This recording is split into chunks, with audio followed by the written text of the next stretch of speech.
Good afternoon, everybody, and welcome. It is Tess Crawley here, clinical and forensic psychologist and director of Dr. Tess Crawley and Associates. Now, I'm just going to share this post into our little groups, so I'll get myself organised. And I'm coming to you today from Orford, which is on the east coast of Tasmania.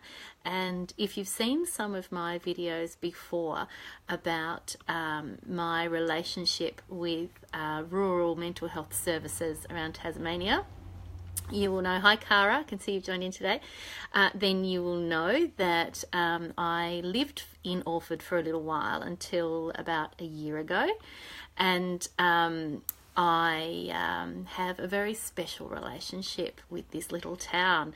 So Orford's a tiny little town. Hi Kim, nice to have you here this afternoon too. Orford's a lovely little town on the east coast of Tasmania, where there is beautiful waters and fishing, and it's only an hour's drive from Hobart. It's a really, really special little place. And it's sort of the gateway, if you like, to the east coast of Tasmania. So all the way from Orford all the way up to the north in St Helens, you can actually drive, bear with me while I'm just sharing this into the Stigma Rebellion, you can drive all the way along the riverfront, really, the ocean front to St Helens. So it's a really beautiful drive too. So, you know, the Great Ocean Road in Victoria gets lots of attention, and well deserved too. But Tasmania's east coast is increasingly getting attention and they're calling it the, I think they're calling it the Great Eastern Drive, and it's a beautiful drive. It really is quite lovely. So today what I wanted to do was I wanted to talk a little bit about dyspraxia. And sorry, I'm still sharing into groups, so excuse my lack of eye contact with you. I'm just going to talk a little bit about dyspraxia because it is an interesting topic for psychologists to get their heads around. It is an incredibly common condition, and yet really, really poorly understood overall. I think that when I was studying psychology, we probably heard the word dyspraxia maybe once or twice if we were lucky.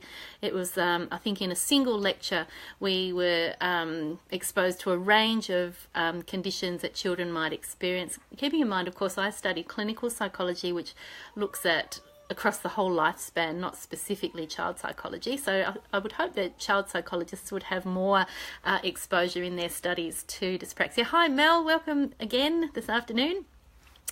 So dyspraxia, it is a developmental condition. So it is a condition that is typified by poor coordination. So its formal name these days is developmental coordination disorder, or DCD, but it's still more commonly known as dyspraxia. It is different to dyslexia. Dyslexia is about difficulties with reading and writing and spelling and word, letter recognition and things to do with what you see on a page, whereas dyspraxia is much more about motor coordination, so coordinating the body, but also coordinating your thoughts. So planning is affected in dyspraxia. It runs alongside a number of other conditions. So it's not uncommon for kids with autism to also have dyspraxia. It's not uncommon for kids with dyspraxia to also have ADHD. I do suspect that some kids diagnosed with ADHD may actually be dyspraxic. So sometimes, good afternoon, Phil Pike's joined too. Well, welcome aboard, Phil. Nice to have you here. I'm talking about dyspraxia. So dyspraxia often manifests as poor concentration in the classroom and fidgeting. And so some kids are misdiagnosed as being affected by ADHD. Now, some kids do also have ADHD, but I think that some kids with dyspraxia are misdiagnosed with ADHD when it's really that lack of or the difficulty in following the sequence of events going on in the classroom Also difficulty perhaps with coordinating multiple sensory inputs in the classroom. And you think about what a classroom's like. It's often a noisy environment, lots going on, kids going here and there, doing lots of different activities. They're working on a particular task, but they might be working in small groups, so there's a lot of noise. There's a teacher moving from group to make sure that everyone's on track, and then they're asked to transition from activity A to activity B before they then go to PE. And then you see these kids struggling with those transitions. So it can look like inattention. It can sometimes look like the child's just away with the fairies. So dyspraxia is incredibly common. I think the estimate is at least one child per classroom. You can expect at least one child per classroom to have dyspraxia. So it's incredibly common but underdiagnosed. And Phil's just telling me, great to listen, and it's a public holiday. We're really lucky in southern Tasmania. Today is show day, so it is a public holiday, and I'm here in Orford enjoying public holiday, and Friday tomorrow is an unofficial holiday for some of us because it's a student-free day at school. So we've snuck up here for a couple of days, and we're very, very lucky and spoilt to be able to do so. So at the start of this video this afternoon, I'm saying, you know, what do I have in common with Daniel Radcliffe? Now, do you know who Daniel Radcliffe is? He's the actor who played Harry Potter. Now, what I have in common with Daniel Radcliffe, and it's a tenuous link, he has dyspraxia. Now, I don't have dyspraxia, but as a child I had some elements that I recognise that are similar to some kids with dyspraxia. And what I have in common is I have a son with dyspraxia, and it's taken us quite a long time to reach the point of understanding that that was what was going on for him.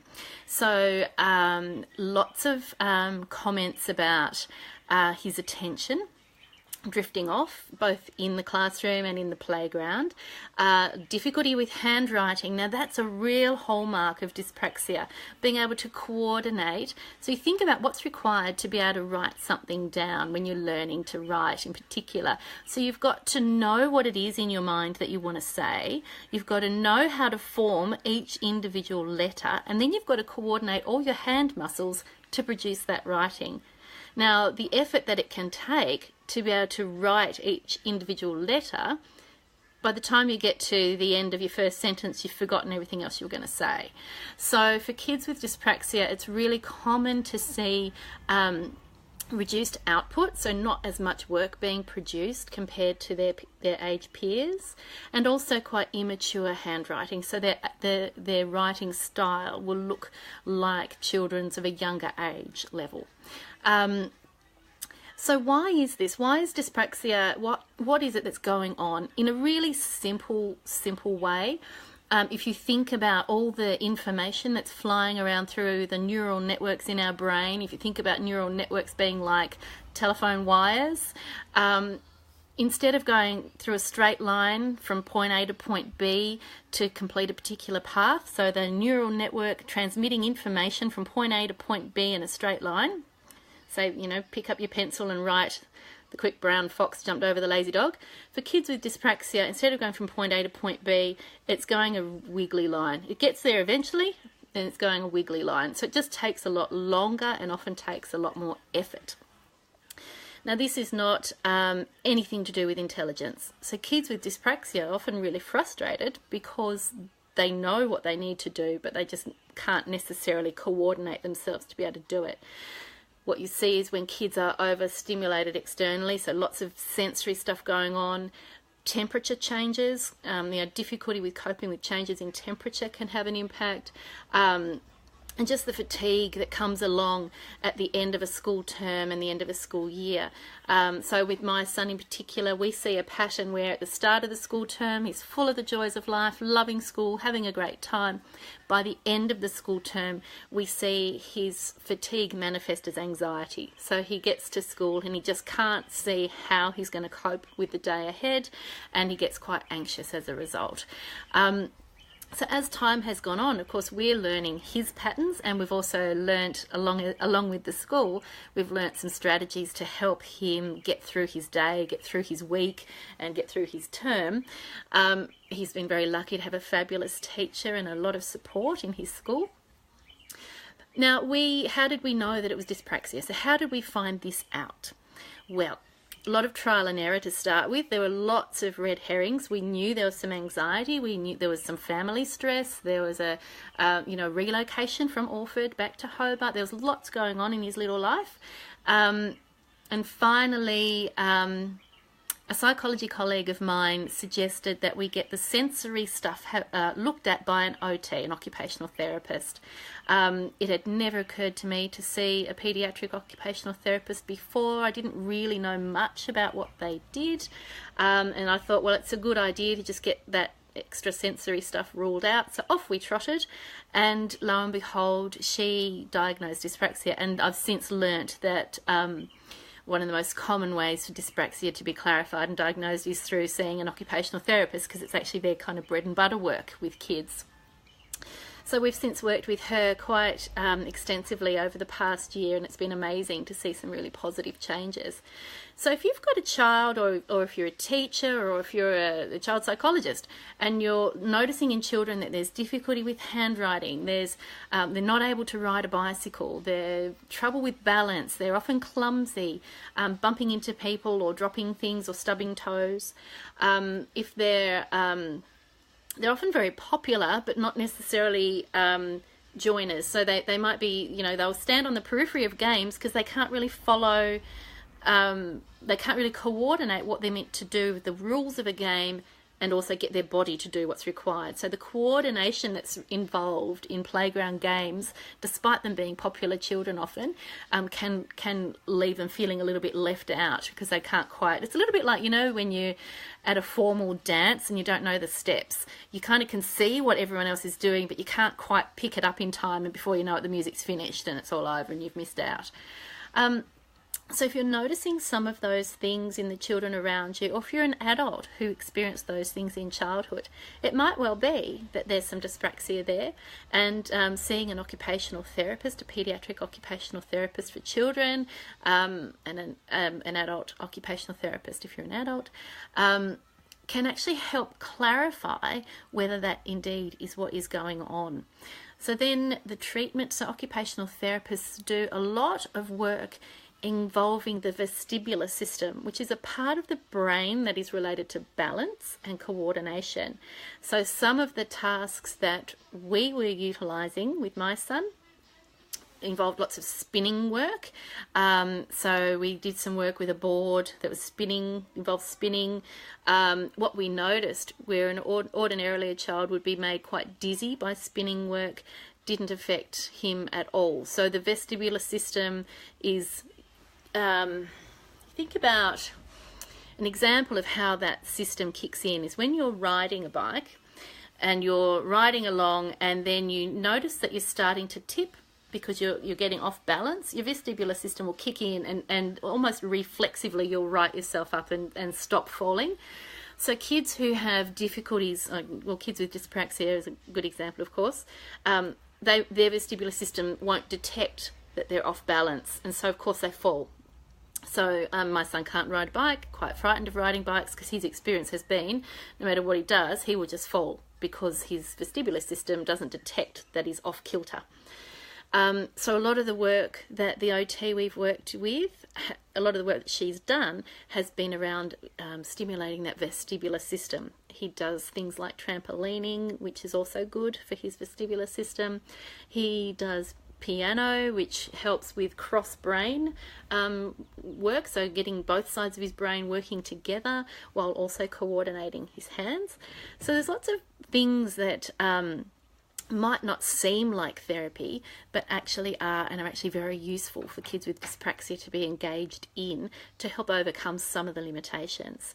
Now, it's a condition that doesn't go away. They live with that condition for the rest of their lives, but they can learn some strategies around managing it, as I've just said. Now, Daniel Radcliffe talked about his school life, and he said, that his school life was so awful that his mother finally allowed him to audition for a play because she was desperate to find something that he might be successful at. Now, aren't we lucky that she had that idea? So for him, schooling was difficult. He says he still can't tie his shoelaces. School for some kids with dyspraxia can be a painful experience because they never quite get why they're different to other kids, unless, of course, they've got that early intervention and early assistance. So, for example, my son's quite open talking about dyspraxia. I asked his permission to talk about his diagnosis, and he was very happy for me to talk about it. It is Dyspraxia Awareness Month, and so he was really keen for me to talk about it, so other children, if they have dyspraxia, might get some early intervention as well. The risk with kids going undiagnosed and lacking that early intervention is that school becomes so difficult that, and again, we're not talking about on an intellectual level, but coordinating. Obviously, the further you go in school, there's a lot more to be coordinated. You become more and more responsible for your own learning the older you get. And so kids become quite disengaged. And so they're at risk of dropping out of school. They're at risk of depression and of course, all the other things that can come with that in the teen years. So it is really important, if you think that there's a chance that your child or you yourself have dyspraxia, go get it checked out. There's nothing to lose and only some, good early intervention to be gained. So if you're in Hobart, we do often refer people across to Independent Kids, which is an occupational therapy practice in Hobart. If you're not in Hobart and if you're elsewhere in Australia, if you're interstate, I have some excellent colleagues who are occupational therapists, and I'm happy to pass their details across to you if that's of help to you at all. So don't be afraid to get in touch if you think that I could help you find an OT in your area. That's it from me today. As I said, it's a public holiday. We're about to go and catch up with some friends and have a really lovely dinner with some people that we've been missing since we left Orford. So it'd be really lovely to catch up with them tonight. I hope you have a really, really nice night wherever you are, and I'll catch up with you again tomorrow. Have a great evening. Bye-bye for now.